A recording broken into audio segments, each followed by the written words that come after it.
So thanks very much, everyone, for joining us for this webinar of AONM's, the Academy of Nutritional Medicines, on it's part of our cancer series. Chris Woollams, I'm sure you'll know, is the founder of Cancer Active, which he actually started up 2 decades ago in 2001. It's the UK's #1 cancer prevention charity.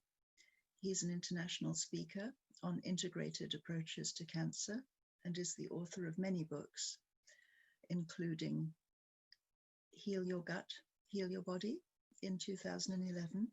So not just on cancer, but also the microbiome. He gave a hugely informative talk to AONM in September on the benefits of complementary medicine in oncology. And today he'll be speaking on rebuilding the microbiome, a vital approach in the treatment of cancer and chronic illness. Because he is in Thailand at the moment, this is a recording due to the time difference, but please do send in questions to info@aonm.org or put them in the chat box while he's speaking, and then we'll have a record of them and make sure that they get answered. So thank you very much indeed. I'll start asking the first question, which is my cancer, breast, though it did spread to the lymph nodes too, was estrogen negative. Now a test of my circulating cancer cells shows it's turned estrogen positive. I've been offered an estrogen antagonist, but I'd prefer to take a natural approach. Do you know of any foods or supplements that can help with this and maybe even be just as effective? Okay. Good evening. Right. Let me start. Estrogen. I'll just explain estrogen for a moment, because a lot of people get this wrong. And I actually worked years ago when we started the charity with Professor Trevor Poles. And Trevor Poles, he was one of 2 twins, and he got a knighthood and for his work on breast cancer. And we cobbled together a statement at the start, which was about estrogen, because if most women go to the doctor and say, what's estrogen? He will say it's a female sex hormone, and it isn't. Estrogen is a family of chemicals in competition with each other for receptor sites. And it's really important to remember that it's a family of chemicals in competition with each other, because some people say to women, oh, you mustn't touch flaxseed, or I don't want you, taking resveratrol, it'll put your estrogen up. It's got nothing to do with it. There's good estrogen and there's bad estrogen. There are actually 3 groups of estrogen. There's human estrogen, there's chemical estrogen, which is xenoestrogens, and there are plant estrogens, which are phytoestrogens. I read an article by Cancer Research about 2 months ago. They couldn't even get that right.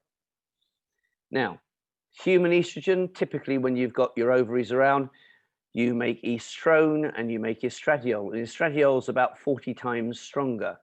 But once you get through 50, you make estradiol about 90% in your fat stores by aromatase enzymes, and you make about 10% in your adrenals. So that's number 1. Now, estradiol, Rosie Daniel once said to me, is like pouring petrol on the fire of cancer, and I agree with her, because estradiol comes and sits on receptor sites on your cell, blocks the magnesium pump, and actually you end up powering the whole cell down. And you get a very acid cell, and you lose oxygen, and it does everything that the Gerson told the world that cells would do if you took magnesium and potassium away. There's the first clue to your questioner. Number 2, you can get chemical estrogens. And the biggest area of chemical estrogens is herbicides, DDT, lindane, which were banned in the world, weren't they? No, they weren't. They were banned for sale in Europe and America, but they're still made, and we give them to Kenyans and Thai people and things like that to put on the vegetables that you get in Sainsbury's. Be very careful. Then it's pesticides, and finally, it's your toiletry bag. So it's perfumes and toluene in nail polish and things like that. But finally, and this is the really most important thing, you have this whole area called phytoestrogens. And phytoestrogens are plant estrogens, and they're about 50 times weaker than estrone, which, if you remember, was 40 times weaker than estradiol. Plant estrogens are your friends. Now, there's one in particular that a lot of people seem to get wrong. It's called genistein. And Trevor Pohl said to me one day, we've got it working. We've got genistein working at the Royal Marsden, and it actually blocks the receptor sites, so nasty estradiol can't come and sit here. Okay, remember that. They're in competition for receptor sites. And so genistein he was going to just find out how much you needed to take and so on. It's in the herb of Hippocrates. It's in Indami beans and soya beans. And it's also recommended by Dr. Young S. Kim, who's the nutrition and cancer expert at the National Cancer Institute in America. It's one of her top 9 compounds for preventing cancer recurrence. So genistein is in the herb of Hippocrates, red clover, as I said. Now you can move on. You can take broccoli juice and broccoli soup and things like that. And it's used by Robert Thomas, for example, with people with prostate cancer. And it's full of indole 3-carbinol. Indole 3-carbinol denatures nasty estradiol.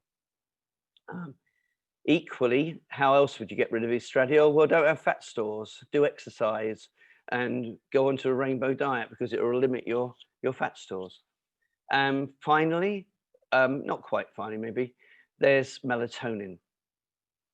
So melatonin is a supplement, and I did a speech a year and a half ago with Professor Russell Rita. I wish I could do his accent. He was a lovely Texas boy. And he said, his end line was, no one ever died from having too much melatonin, but they sure did from having too little.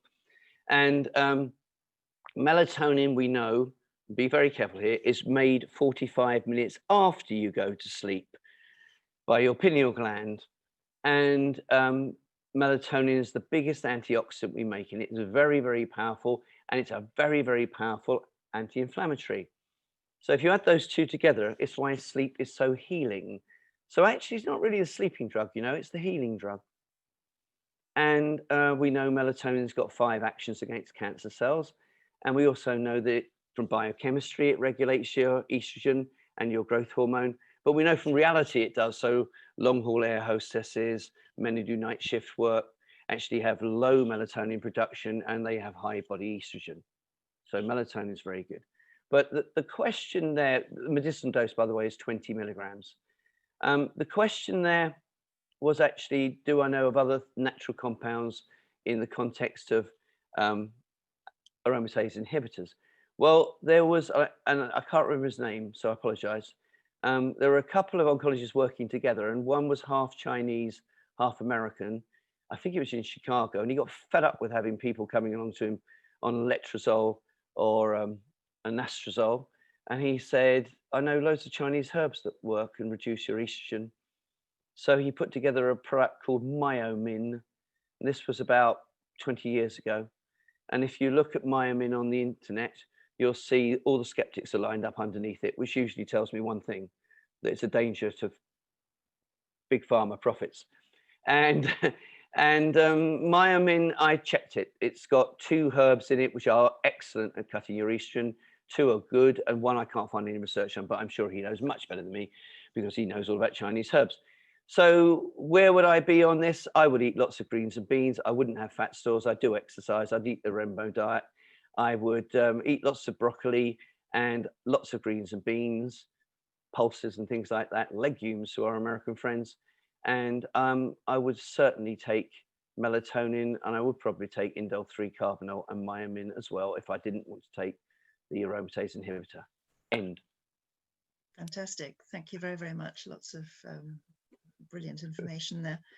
Another question about breast cancer. My sister is a breast cancer survivor of 5 years, but I've heard that gut dysbiosis can drive the spread of breast cancer. After chemo and radiation treatment and 3 operations, might her gut microbiome have been altered greatly? Please, could you give some advice on the kinds of approaches she should be looking at?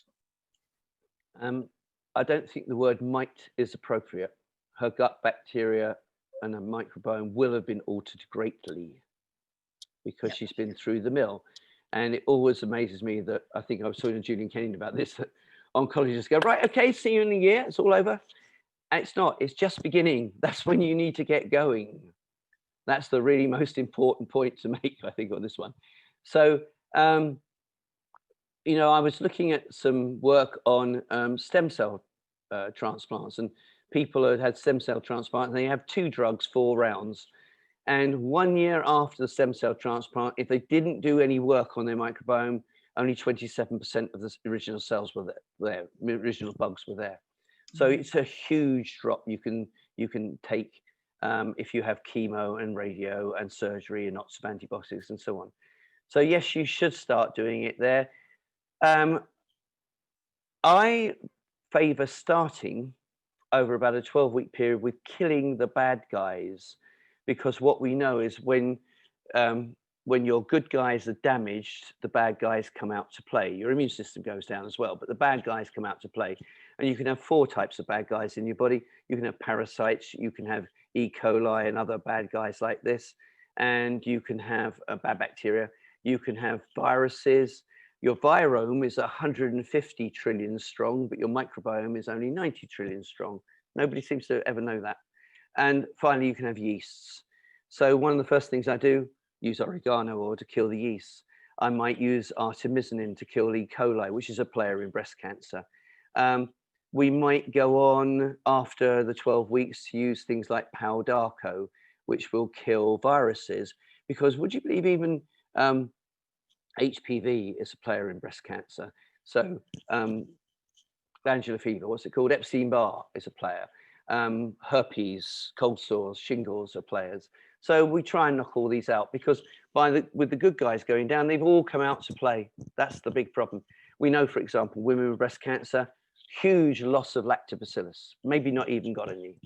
So that's a family. Lactobacillus is Jones' family. It's got about 250 family members, cousins and brothers and aunties, and they're nearly all good because they actually make lactic acid and acid conditions in your gut. Your gut needs to be acid.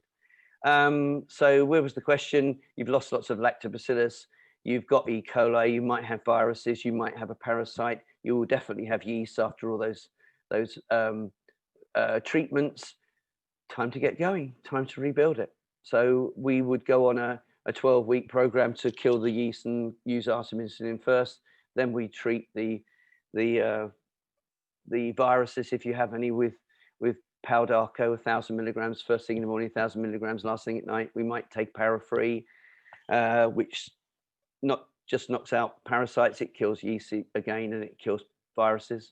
But in the first 12 weeks, we'd be giving you apple cider vinegar, and after about 6 weeks, some sauerkraut, and then we give you some kombucha. And after 12 weeks, I know this is going to sound heresy, but I like people to go off to their Waitrose or wherever and buy themselves some raw cheese, unpasteurized cheese. I don't care whether it's goat, sheep, or cows.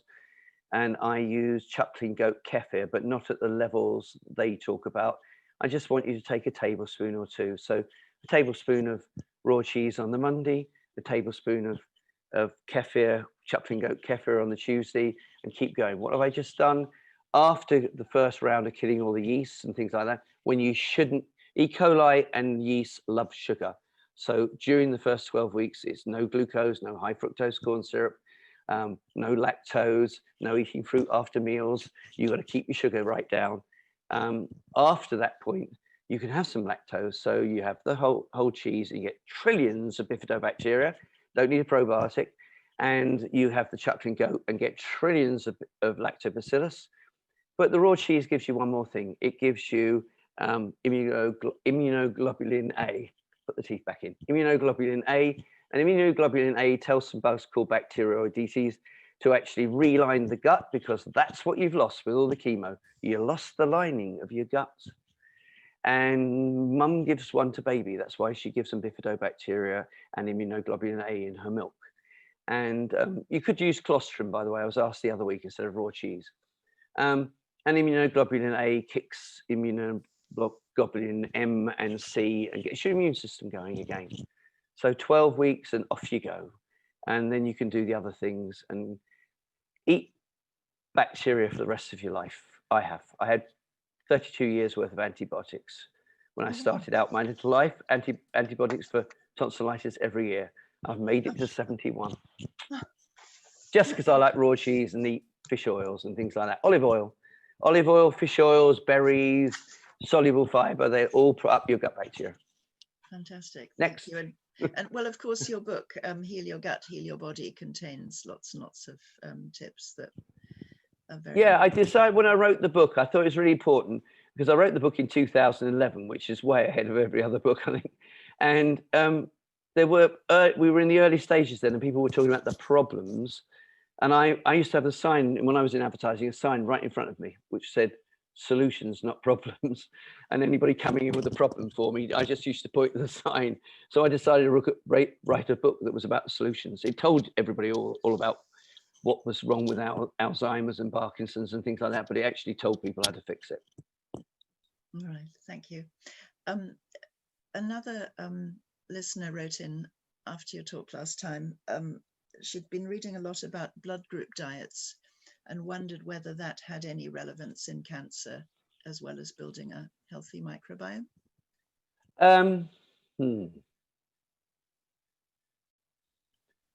Right. I know all about Dodamo, eat right for your type.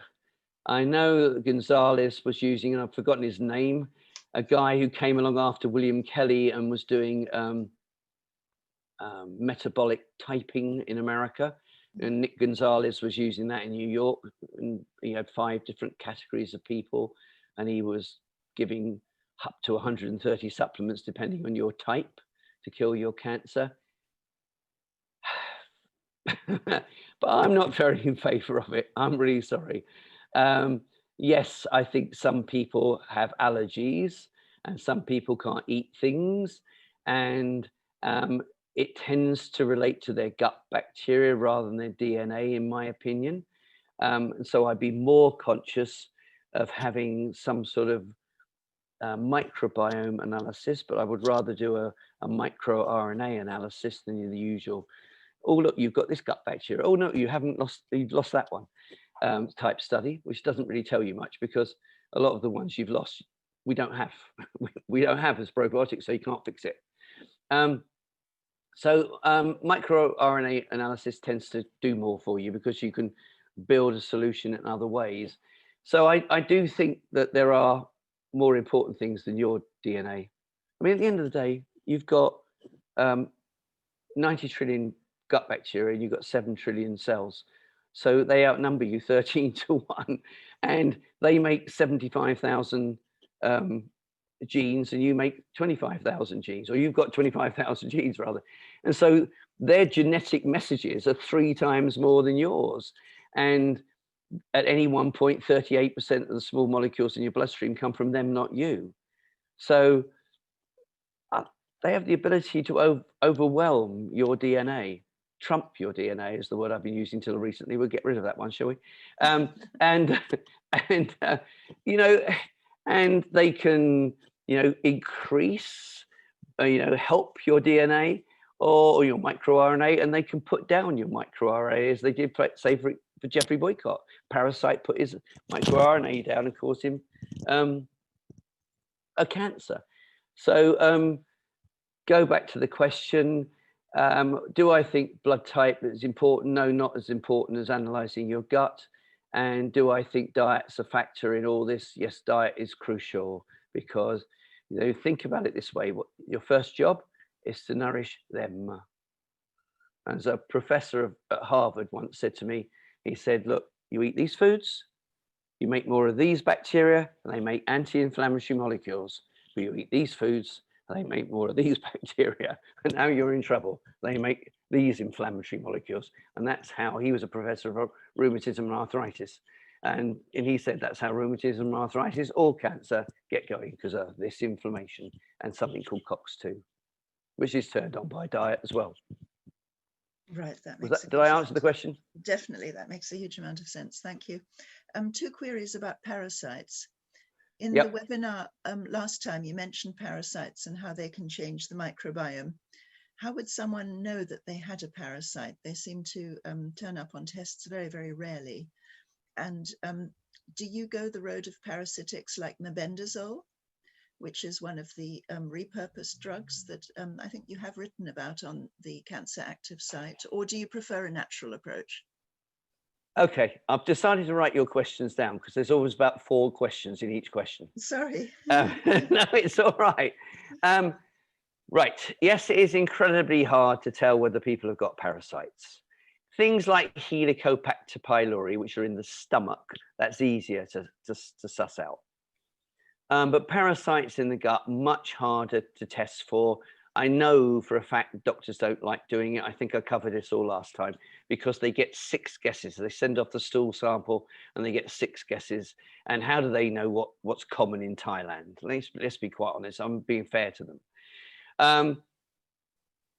I work on the basis that parasite tests, you know, by the time you've booked your doctor, especially in COVID, and got to see him, it's 5 or 6 weeks.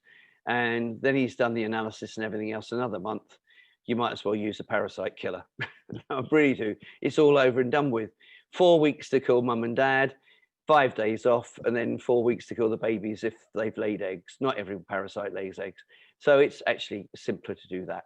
And if you've got a parasite killer, as I have, which I put a yeast killer in and a virus killer in, you know, it works. I pinched somebody else's parasite killer off a company called New Ways, but the marketing director said I could have it. And I sort of took a little bit of artemisinin out because artemisinin kills 1/3 of all parasites, but not all of them. And I put a yeast killer and a virus killer in it as well. So that's where we start. So my attitude to parasites, a lot of people have got them, far more people than realize. Just think, you know, did I go out to eat one night and have diarrhea for 2 days? Did I go out to eat one night and have constipation for a week? Right, there you go. That'll start it. Could be bad bacteria, could be parasite. People think parasites have to be this long. No, they can be microscopic. So quicker to knock them out, frankly. That's my view on it. Now, your other question was mebendazole. Yes, we use herbs. We use things like oregano, pau d'arco, all the herbs in para-free are things like everything from garlic to pumpkin seed and so on. And with Helicobacter, we would use golden seal, which contains berberine and things like that. Mebendazole. All right, let me come off the fence. I'm not a great fan of mebendazole. Brain tumor, got a brain tumor, great. So Professor Ben Woollams had a brain tumor in 1998. He was 50 years old. He took mebendazole, metformin, melatonin, but he knew there was an estrogen factor in brain tumors, not all, but most. And so he took tamoxifen and he used Accutane, which, you know, knocks out cancer stem cells. Me, every day of the week, I prefer berberine to metformin. Why? Because berberine's got much more research saying it attacks cancer cells. It actually beats metformin in terms of lowering blood sugar, and it's an anti-inflammatory. Metformin certainly isn't. I just had one person yesterday come back for a follow-up with me, damaged her liver. Metformin had really badly damaged her liver. No other cause of it. Oh, no. And we know it attacks the liver, but some people call that a plus because it reduces your blood fat. I don't call damage of the liver a plus. So then you've got atorvastatin. We use lycopene, but if your blood cholesterol is higher, we use atorvastatin. So mebendazole. Mebendazole, you can buy in Boots and pharmacists. It's called Ovex. And mebendazole has research with brain tumors. Ben Woollams. Not a lot of other research. I'm really sorry. I've read all of Care Oncology stuff. And if I produce research as bad as theirs or as flimsy as theirs, let's say flimsy, because I like Care Oncology. I think they really tried hard. If I produce research as flimsy as theirs, I'd have the skeptics lining up underneath me. You know I would. And mebendazole's got research with brain tumors, but not really much else. Not your standard or my standard. And so if we were looking for something there, we would probably use fenbendazole.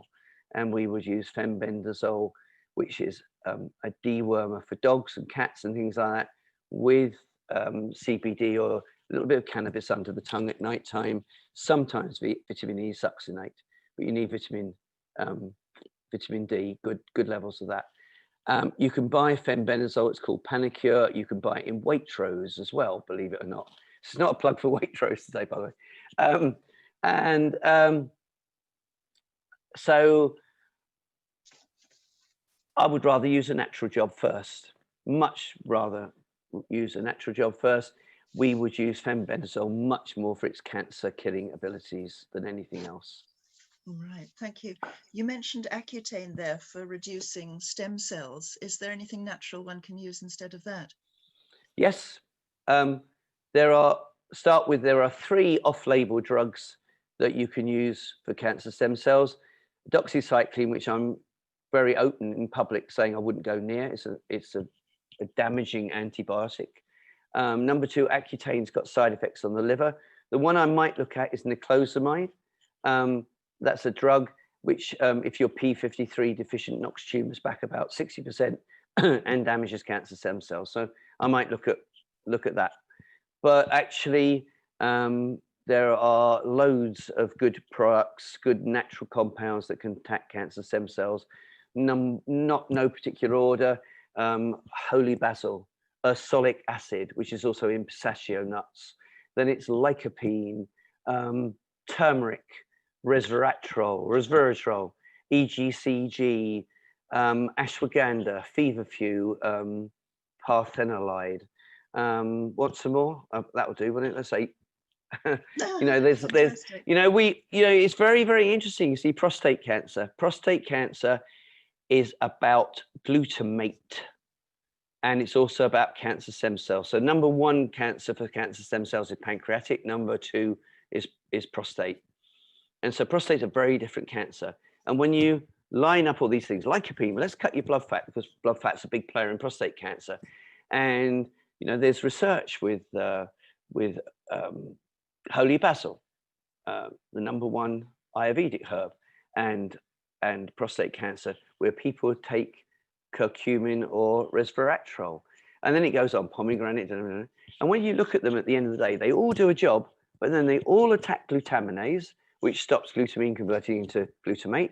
And secondly, they all attack cancer stem cells. What a surprise. Fantastic, thank you. That's why we're curing prostate cancer, I think, because we get people on about 9 of them. Brilliant, thank you. The second question about parasites was that blastocystis hominis can be very persistent. Have you seen cases where this can actually drive colon cancer, for example? I'll just ask that first part of the question before I go on. All right, I've just answered the second part. No. Blastocystis hominis, we'll call it BH. Yes, I've had a patient in America, California, worried about it like crazy, had knocked everything else out of her body, had tried again. And I ended up contacting someone in Australia because they had got rid of theirs at about the 10th attempt. And it's very difficult to say that BH actually causes anything, because usually people with BH have bad guts anyway, IBS and things like this. So I'm not entirely sure that a BH causes anything. There's no research that says it causes anything. So it's very hard to eradicate. We couldn't do it for the lady. I hold my hands up. But I did write an article. It's on Chris Woollams' Health Watch. So can it cause colorectal cancer? Not to my knowledge. It's the other things that are causing those symptoms. Okay, thank you. The second part of the question was, when patients have undergone cancer therapy, including chemo, and it's still there, is it a good idea to use the triple antibiotic therapy that is often recommended? I think actually that does originally come out of Australia. My lady in California had used the triple antibiotic therapy and it hadn't worked. Okay. I think this is a particularly problematic little bug, but it doesn't seem to cause problems. That's all I'm going to say. It doesn't seem to cause problems. And usually people who've got it, they've got lots of other things as well. It's the other things that cause a problem. Okay, thank you. Going on to fecal microbiome transplants. You did talk about this with Dr. Julian Kenyon recently, I believe. do you feel they are very expensive, but do you feel that they offer the solution for a quick fix of the microbiome in some cases? Yes.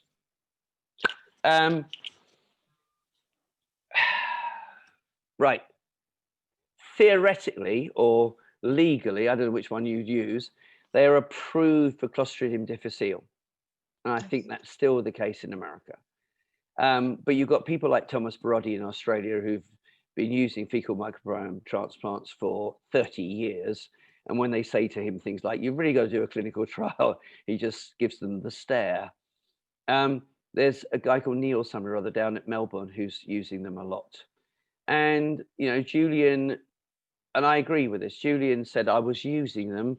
They're about £6,000. They're very, very complicated because where's you get the source from? You've really got to trust the source. I think Johns Hopkins, for example, are promoting fecal microbiome transplants in America, and they tell you to get your own source. Well, you know, these days, who hasn't had antibiotics? Who hasn't had some sort of problem in their lives by the age of 20? I don't know. So I'd be very worried about the source. And Julian said they were a problem. Now, I have also heard that some people who've had microbiome transplants, only, you know, I wouldn't like to give a number, but I don't know, 5%, something like that, have actually had depression and things like this afterwards because the checklist for the donor was all about factual things rather than this. So that can happen, I guess. So that's my comment. I think with some people, if they got severe gut damage, like we were talking about, I was talking about cancer stem cell transplants, or sorry, I apologize, for cancer stem cell transplants, multiple myeloma, leukemia, lymphoma. I think if you're left to your own devices, you're going to end up with 27% of your microbiome. You should be thinking about really rebuilding your gut right from the outset. In America, they're giving people their own gut sample back to them. But I would have thought that would carry the bad guys. I would think that's a very good opportunity to have a fecal microbiome transplant, or you really have to go for it. And Julian and I were talking actually off show about the fact that he uses trillions of bifido, trillions of lactobacillus and butyrate to fix it all. And I said, well, I use raw cheese and I use kefir and I use butyrate to fix it all. What do you think? And he said, well, yours would work just as well. It would just be slower. Mm-hmm. And I said, yes, and it's also £1,800 cheaper. But, but you know, it would, I mean, the real problem is to understand how you built your microbiome in the first place. So babies get 300 strains of lactic acid bacteria when they come through the birth canal, and then they get put on mum's breast.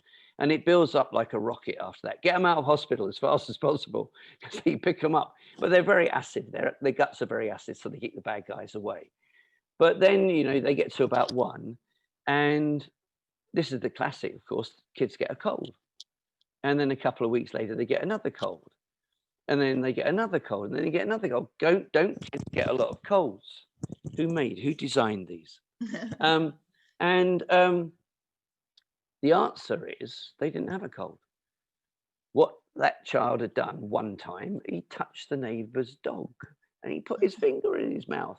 Mm-hmm. And your immune system comes out to attack, and it's modified as quickly as 2 hours, but usually about 12 hours. Don't kids get over colds quickly?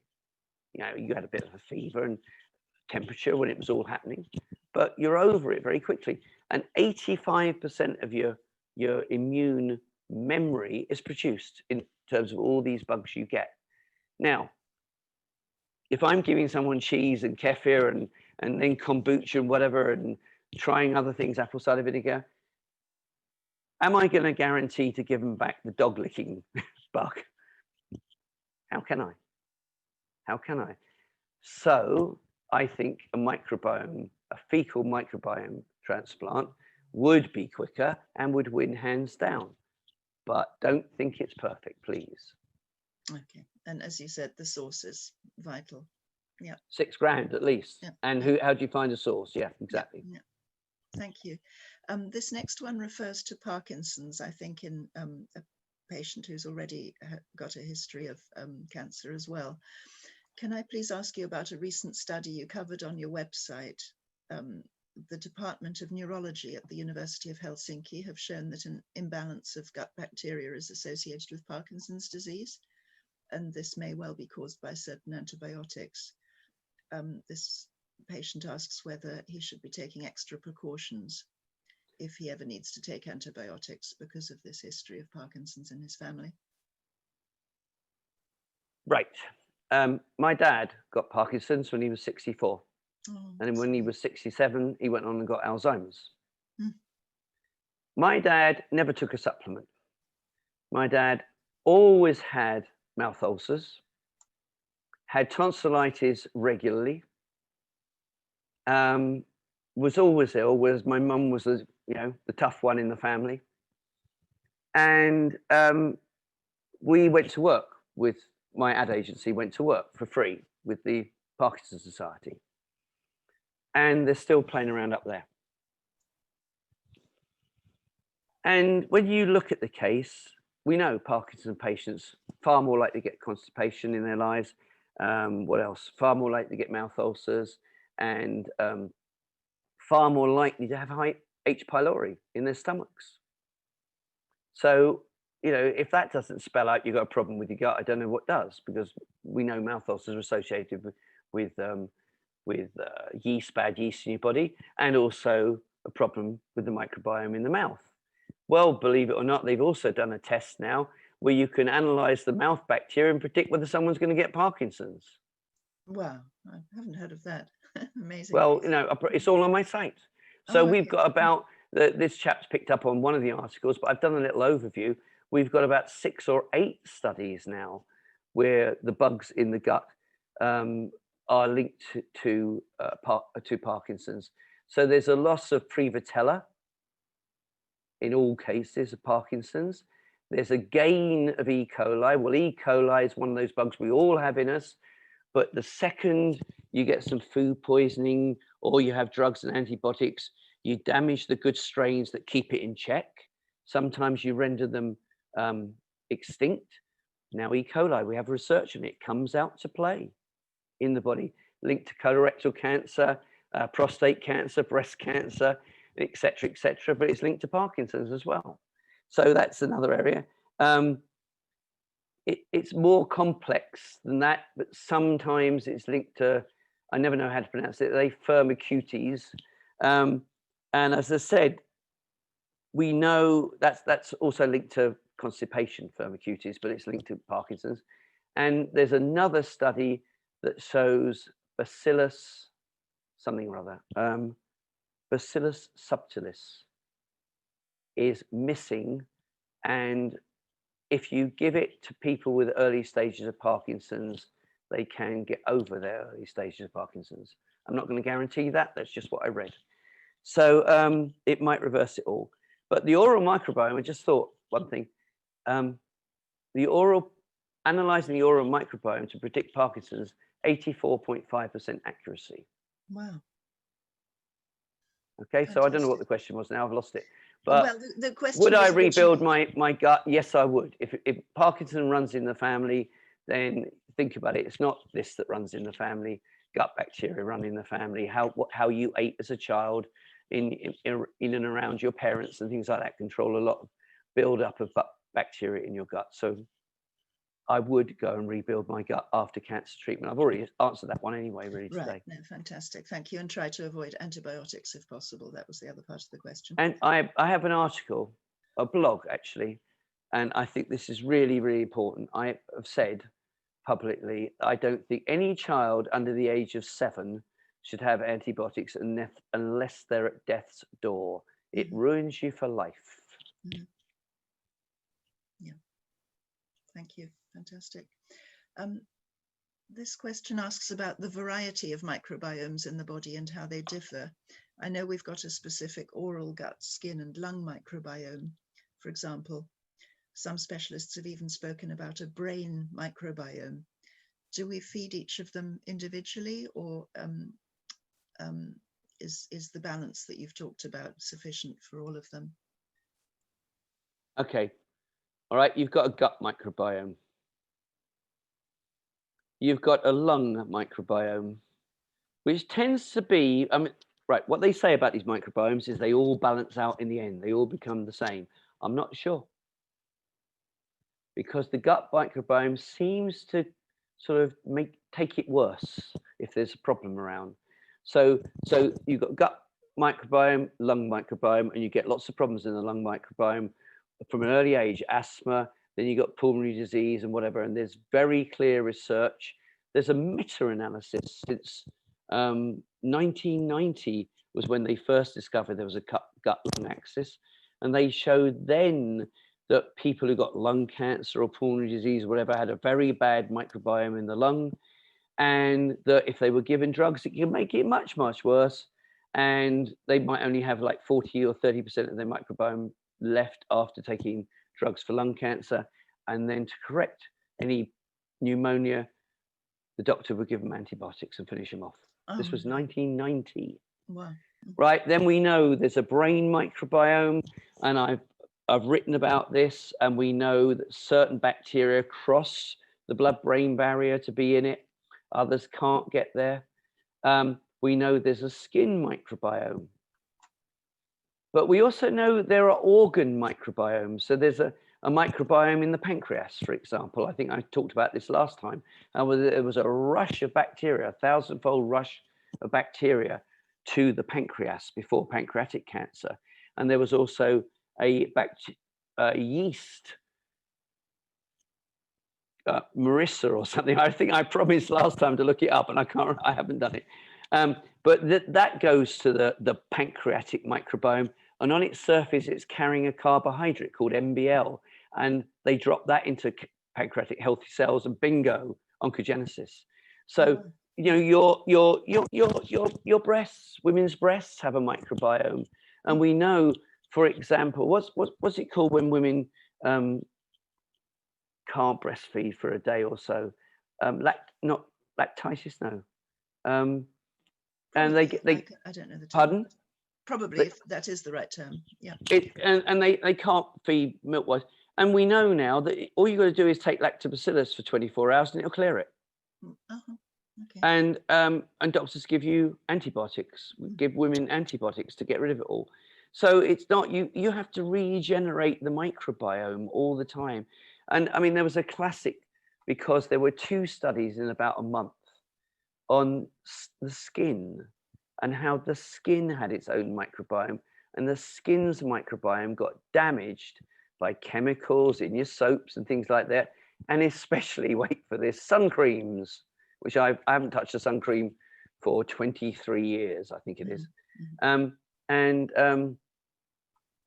I was written to because psoriasis was linked to the gut microbiome and therefore your skin microbiome. I was written to by 2 irate New York psoriasis oncology, or not oncologist, doctors, you know, saying I didn't know what I was talking about. But then the 3rd study came out, and it says exactly the same thing. You know, you damage these guys, or you damage these guys, and that's why I think, you know, if the chemicals you put on the skin and lots of sun creams, whatever, can damage it, and that can cause more melanoma and so on. We know this. We know this. Is it 100% true that they all even out in the end? No, I don't think so.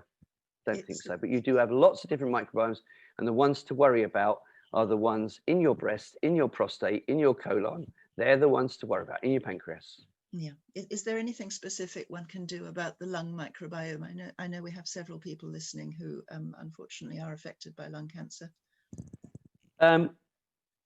Only do what I've said. I know, never give your kids antibiotics before the age of 7, because they're 8 times more likely to get asthma by the time they're 8, or allergies. So that's the start of the bad news. And the other thing women do, for example, is have 2 years of acne treatment with antibiotics. Who in their right mind gives women 2 years of acne treatment with antibiotics? But they do, and I get lots of breast cancer patients there. So it's just avoid these high doses of antibiotics at an early age or whatever. That's number one. If you've already got lung cancer, I think you've got to go for it and do all the things I've said today. I think you need to kill your bad guys. bugs like E. coli are big players in the lungs, and yeasts are too. So I start with the oregano and the artemisinin, and I'd move on to the paraphrase and powder arcos. But there are other things you can use, and then I'll go on a massive rebuild.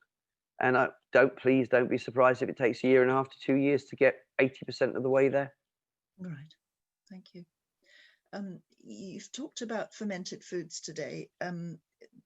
There's a question here about high histamine and cancer susceptibility.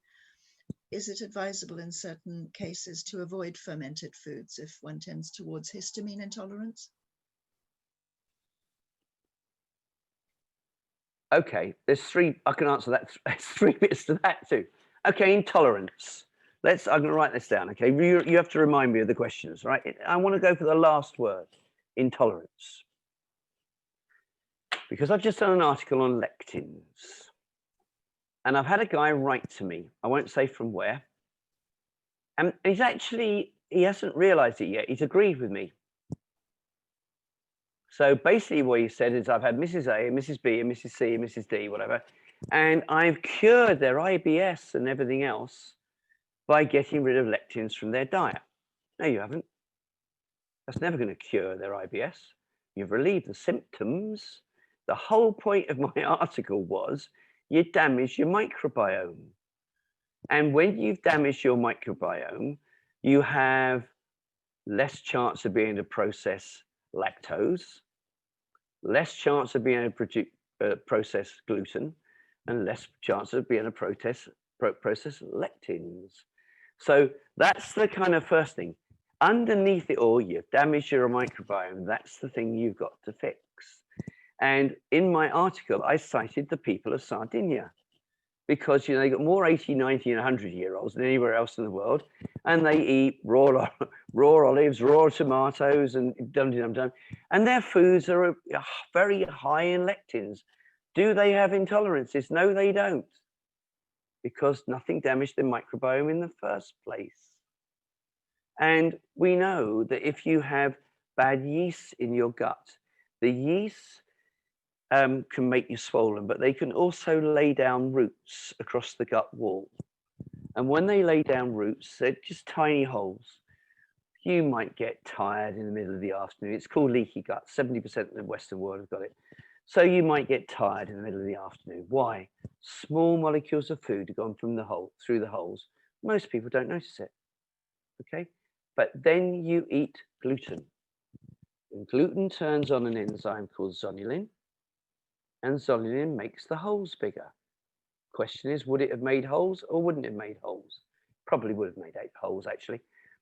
But you've got a basic problem. You've got yeast in your gut. That's what you've got to deal with. And 40% of people are intolerant to gluten, but actually they're not. 39% of them have friends in there that deal with it for them. 1% of the world is intolerant to gluten. And that's why it goes to 1.25 in some people who had lots of antibiotics and damage and so on. And now they're gluten intolerant, but not touch gluten. But that isn't the problem. Okay, so that was intolerance. Okay, what were the first 2 parts of the question? Sorry. Well, it was whether you have to avoid fermented foods if you Whether are you have to having avoid a fermented histamine problem, at least initially, Okay. to kind of be symptomatic about it. Okay. Cancer cells have 6 times the histamine receptors of a healthy cell. What alarms me is oncologists don't seem to know this. And so we have research from America, Johns Hopkins, about cimetidine. We have research from the Karolinska about loratadine, which shows that people who take antihistamines survive longer. It's not rocket science. So if you release these cells, these cancer cells, by surgery or whatever, and they do, if they've taken on board histamines, they get swollen and they're sticky. And so they go off around the body and stick to things or stick to each other and form new tumors. And that's all the antihistamine is doing. You take it before bed and it just brings down the histamine level in the body. And yes, the cells still go off, but most of them now don't stick. So would I restrict fermented foods? Yes, probably. I'm not a great fan of fermented foods. But you had mentioned the raw Kefir. milk cheese and the kefir and the kombucha earlier as part of the Yeah, stage diet. I look upon fermented foods typically as taking lots of raw vegetables and Okay. chucking a few lactobacillus in and leave them out in the open air so they pick up lots of bacteria that you can then use. They pick up lots of yeast as well, you know. Okay, fascinating. Thank you. Going on to another slightly different topic here. There's some confusion over whether you should take prebiotics before probiotics or take them both at the same time, or focus on specific prebiotic foods, again, to basically nourish the probiotics that we've been talking about. Is that something that you've looked at? Okay.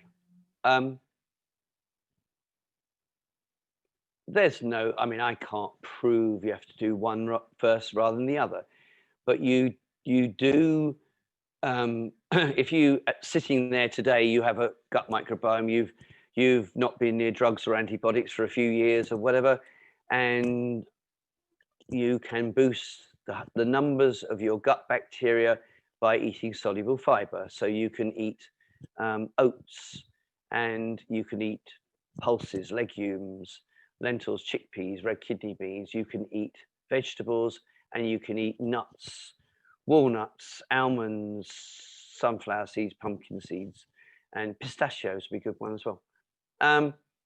And something called psyllium. And that's soluble fiber, and it'll put all your good bacteria up. And we know that people who consume the highest levels of soluble fiber have the best immune systems because it's made in response to all these bugs. But then there's berries. Berries contain elagitannins, which attack cancer cells and attack viruses, and they will put up your good bacteria more than pectins and inulins. But there's things like dark chocolate, and believe it or not, there's research on increasing your bifidobacteria with a glass of Merlot. But pectins are typically carrots and apples, and inulins are onions and garlic and can't remember, artichokes, I think. And then it's olive oil, and then it's fish oils. And so you can start today doing that little lot. And they will put up the numbers. Okay, so the question then becomes, how do I replace the bacteria that got extinct because I took some antibiotics at some point? Well, as I think I covered last time, your gut needs to be acid, and your mitochondria need to be alkaline. So you get mitochondria in your cells by eating lots of magnesium and potassium foods and low sodium diet. It's a rainbow diet, Gerson therapy. Okay, that's how you get alkaline cells. And then your gut needs to be acid. So water is 7, a cancer tumor is 6.2, and when you were a baby on mum's breast, you were 5.5. You're incredibly acid. Now, how are you going to get the lactic acid bacteria? This is the real thing about making them stick. Because once we're over the age of 50, our pH goes towards 7. And a lot of people, as I said, breast cancer ladies, have lost all their lactobacillus. And lactobacillus and bifido have come down from being about 85% of your gut as a baby to about 3 to 5 if you're lucky now. So we do acidic things. We give people lemon juice first thing in the morning with a tablespoon of apple cider vinegar in it. Might sound horrible, but what have you done when you do that? You just made yourself more acid. Then we give you the berries to put the gut bacteria up. Then we give you the oats and things like that. And handful of nuts and seeds in mid-morning. We would probably take a probiotic. We'd take a probiotic. My probiotic it's got lactobacillus and bifidobacteria in it. Why? Because there's bloody good research that says you should put the two together, the two families together, and they work really, really well together. Okay, I'm not a fan of Simprove. I'm sorry, it's only got lactobacillus in it. 4 family members there, and it's got another bug, which if you look up on what's it called, Bacteria Wiki or something, actually can be a toxin. So you've got to be ever so careful with a probiotic. Never have a probiotic if you've got cancer with glutamate in it. Mhm. It'll heal your gut. No, it won't. It'll drive cancer. Cancers love glutamate. And I wouldn't have one with sugar in it. There's lots of people who think this, not just me. So, you know, I would start off by trying to put some lactic acid bacteria into this mix as well. And then I would go for the raw, after we killed the bad guys and made it easier for the good guys to take, I would go for the raw cheese and the kefir and things like that. You just, you can't just add something. People think, you know, I get people who say, you know, I did oregano oil. Usually it's, I have to say it's West Coast Americans. I did oregano oil. I did oregano oil. And they took it for 3 weeks and they carried on drinking white wine. Well, that's going to feed the yeast I'm trying to kill. Yeah. You have to be absolutely rigorous when you're doing it, you know? Thank you. And you have to go through stages. That was extremely comprehensive. Thank you. Last question here. There seems to be increasing evidence that vitamin K, particularly K27, is very beneficial as a nutrient for the gut because it actually feeds the bacteria in the microbiome that use it for their electron transport. And our own mitochondria do too. Is that something you can imagine being useful for cancer patients in order to reactivate their oxidative phosphorylation? I'll go further. Your gut bacteria make vitamin K2. Okay. Mm-hmm. Okay. So they make vitamin K2. Now, K2 actually can attack bad guys, can attack cancer cells. It actually protects the liver, and it helps vitamin D work. So I don't know whether we covered this last time. I apologize if we did. But, you know, I've been saying 50 ng per mil, which is 125 nanomoles per liter for 20 years now. And the clinical professor of Harvard has just come out and said exactly the same figure. So I kind of rest my case. It's right in the middle of the endocrine, you know, society's score of 40 to 60. So 125 is the figure everybody's got to remember. Vitamin D locks in to T cells, and it's your first line of attack against the aggressor. And it also helps B cells make antibodies. Why am I talking about vitamin D? Because vitamin K2 helps vitamin D lock in and makes it work better. Okay. Right. Mm-hmm. Now, there is a slight problem, which is vitamin K2 is given to babies, right? Literally as they're born, to help their blood clot and to sort the umbilical cord out. And so I don't use, if some of my patients are listening, I use vitamin D if I'm sure they've got no chance of a blood clot. And that means they've not had DVT or blood clotting or high blood pressure or anything like that. And also they're not just about to go on to 2 or 3 drugs like Ibrance and fulvestrant and things like that actually can cause blood clotting. Sorry, you said you use vitamin D. Did you mean there that you mean you we use vitamin vitamin D3 with K2 in it, okay. combined. Yep. Combined. If there's no chance of blood clotting, we use them both together. But if there is any chance of blood clotting because they've had it history or they're about to have some nasty drugs, then I keep the K2 out. Or if they're on blood thinners, I suppose. Yep. Or if they're on blood thinners, yeah. But it's a real problem with blood thinners because, of course, I use turmeric, I use fish oils, I use berberine, ashwagandha, and things like that. And they all tend to thin the blood a bit, and sometimes even small aspirin. Yeah. And do you take patients off those if they're on blood thinners, or do you keep a sort of healthy? I'd rather take them off. I'd rather take them off the blood thinner, actually. Right. Yeah.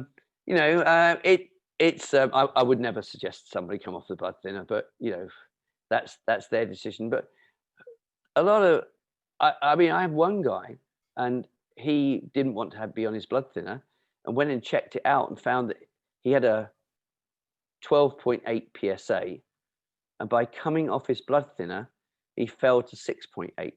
He found his blood thinner prompted a higher PSA, and I checked it out for him. It's true. It could. So that was driving inflammation, in fact. Gosh. Yeah, it was driving inflammation, blood. But you know, I've had people with lung cancer, never been near a cigarette or anything, on 8 drugs. Polypharmacy, it's called polypharmacy in America.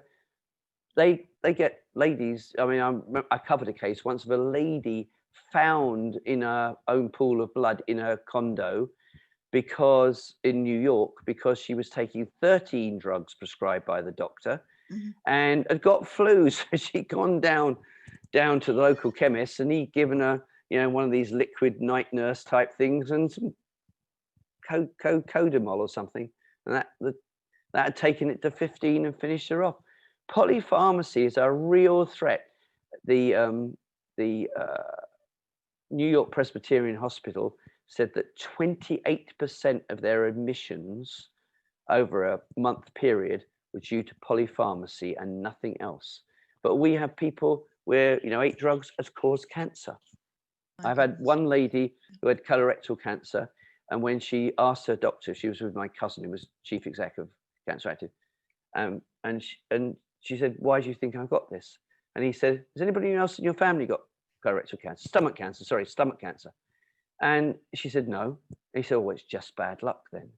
And I checked it. She'd been on a drug that he prescribed, and she'd been on it for 10 years. And it said quite clearly on Google, you shouldn't take it for more than 6 months because it could affect your stomach. And on that note. Oh, that's absolutely superb. Thank you very, very much. I think we shouldn't go on for a lot longer because it's already been an hour. Okay, I'm sorry. No, that's me here with further questions that I could ask, but I think perhaps we should sort of save those for the next time. I thought it was some sort of test that we were going from estrogen to gut bacteria to whatever. What would you like next? No, my views on glutathione or my views on... Yeah, okay. Oh, glutathione. Yes, I'd love to ask a question about that. Sorry. This is from a patient, very specifically. I've read that high intracellular levels of glutathione feed cancer, and you should restrict exogenous glutathione if you know you have a tumor. Is this true? No. Okay. Glutathione is made by a couple of bacteria, right? It's made in your body. And it's made from cysteine and glycine. And we know people with low glycine get more diabetes and so on. We know that glutathione, I'm trying to remember now, glutathione is a terrific antioxidant. It actually attacks cancer cells, gets rid of oxidative stress. It's very good for longevity, boosts health. What else? I can't think of anything else. Well, it helps with methylation as well, doesn't it? I mean, yeah, well, that's right. I mean, glutathione helps knock back methionine. And I mean, for example, Chris Walk was punting the nori diet for a while, about 6-7 years ago. And the nori diet's one where you don't eat fruit for, sorry, nori diet is where you only eat fruit. And because fruit does not contain methionine, and methionine can cause cancer. Glutathione knocks back methionine. And the problem with the nori diet is you actually have to come off it for 2 days every month because you need some methionine, you need it in your body, but you don't need too much of it. And glutathione regulates your methionine levels. Glutathione also regulates your pH, your cellular pH, right, in case it gets too acid. I think she was particularly wondering whether she should receive it IV or not. It had been recommended for her. No, eat loads of greens. Get your gut bacteria sorted. We give people green juices to promote their glutathione. We give people kale, broccoli, chlorella, wheatgrass, bit of sea kelp, anything else green they want to put in there. Never put fruit in a juice because 100 mils of fruit juiced is 10.3 grams of sugar, and Coca-Cola is 10.9 grams. But we use a bit of beetroot and a bit of carrot to sweeten it. But we always use ginger because ginger is wonderful for people with cancer because it cuts your blood sugar, cuts your blood fat, controls inflammation in your body. What else you got to do? Superb. Thank you very, very much. Well, I can't say how beneficial that's been for all our patients, all those who ask the questions, and everybody listening. So huge thanks. May I ask if we could have you back again in Yes, a few I'm months sure. or a I'm couple sure. yeah. I'm sure you can dream up other extreme questions to ask me. Let's put Chris Woollams on the spot and see if he can come up with the answer to whatever, I don't know, cysteine or something. Okay. Yeah, well, Of course, it's my pleasure. It's my thank you pleasure, and very, thank very you for much indeed. inviting me. Yes.